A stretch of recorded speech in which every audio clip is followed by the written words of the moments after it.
एक बार की बात है। एक गांव में एक मूर्तिकार रहता था जो बहुत ही खूबसूरत मूर्तियां बनाया करता था।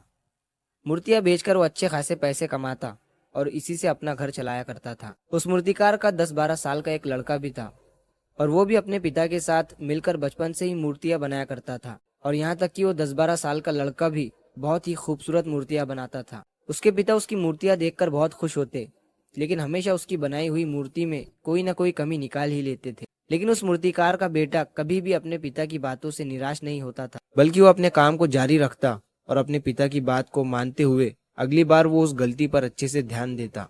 अब धीरे धीरे उस बच्चे की मूर्तियां उसके पिता की मूर्तियों से भी ज्यादा अच्छी बनने लगी थी।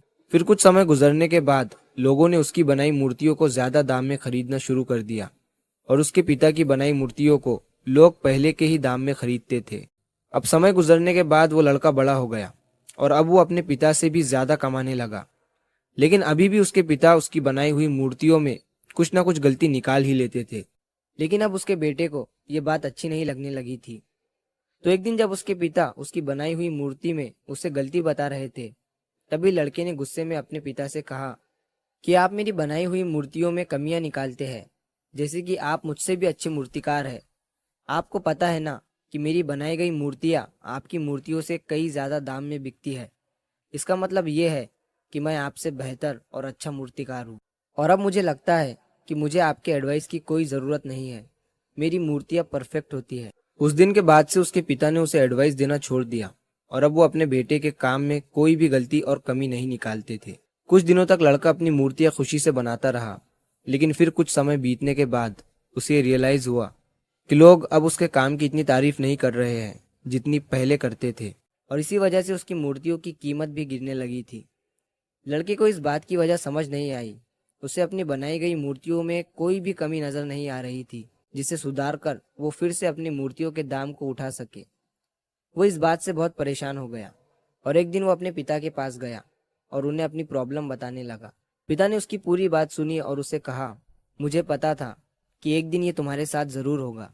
ये सुनने के बाद बेटा हैरान हो गया और उसने कहा, क्या आपको पता था कि ये होने वाला है?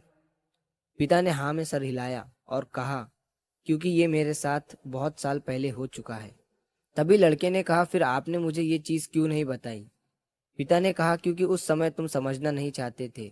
मुझे पता है कि मैं तुम्हारी जितनी खूबसूरत मूर्ति नहीं बना सकता हूँ, इसीलिए मैं हमेशा ये कोशिश करता था कि मैं एक टीचर की तरह तुम्हारी बनाई गई मूर्तियों में कमी निकालूं। क्योंकि जो काम हम खुद करते हैं उस काम में हम कभी भी कोई गलती नहीं निकाल सकते हैं, क्योंकि हम सब अपने काम को पसंद करते हैं और सबसे अच्छा समझते हैं। लेकिन दूसरा इंसान उन गलतियों को देख सकता है जो हम अपने हाथों से किए गए काम में नहीं देख सकते। जब मैं तुम्हारी बनाई गई मूर्तियों में गलतियां निकालता था, तब तुम अपने काम से सेटिस्फाई नहीं होते थे और तब तुम अपने काम को और भी अच्छे से इम्प्रूव करने की कोशिश करते, और इसीलिए तुम्हारे काम में हर दिन इम्प्रूवमेंट हो रही थी और तुम्हारी मूर्तियों की प्राइस भी बढ़ रही थी।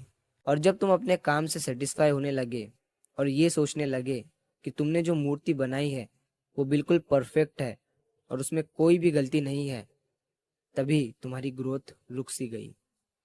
लोग हमेशा तुमसे अच्छी मूर्तियों की एक्सपेक्टेशन रखते थे और जब तुम उनकी एक्सपेक्टेशन पर खरे नहीं उतरे, तब से उन्होंने तुम्हारी मूर्तियों में इंटरेस्ट लेना छोड़ दिया और इसी वजह से तुम्हारी मूर्तियों के दाम कम होने लगे और आज तुम इस सिचुएशन में पहुंच चुके हो।